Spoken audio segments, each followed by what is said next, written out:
தெலுங்கு திரையுலகில் பாலையா என்று ரசிகர்களால் அன்போடு அழைக்கப்படும் நடிகர் பாலகிருஷ்ணா மது அருந்துவிட்டு பொது நிகழ்ச்சியில் கலந்து கொண்டதாக சர்ச்சை எழுந்துள்ளது.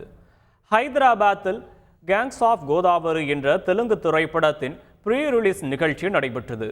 இதில் முக்கிய விருந்தினராக கலந்து கொண்ட பாலகிருஷ்ணா அமர்ந்திருந்த இருக்கையின் கீழ் ஒரு தண்ணீர் பாட்டிலும் மஞ்சள் நிற திரவத்துடன் மற்றொரு பாட்டிலும் இருந்தது. அந்த மஞ்சள் நிற திரவம் இறக்குமதி செய்யப்பட்ட உயர் ரக மது என்று கூறப்படுகிறது.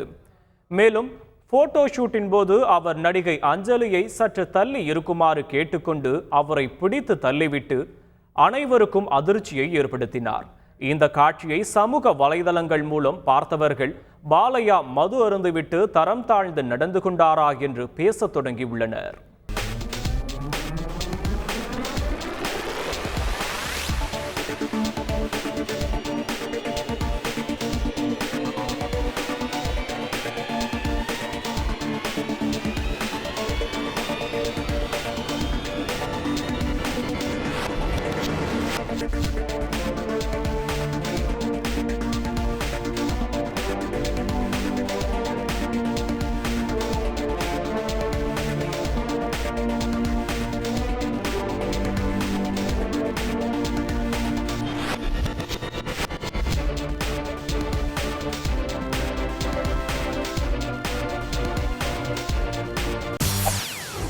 செய்திகளை உடனுக்குடன் தெரிந்து கொள்ள உடனே சப்ஸ்கிரைப் பண்ணுங்க.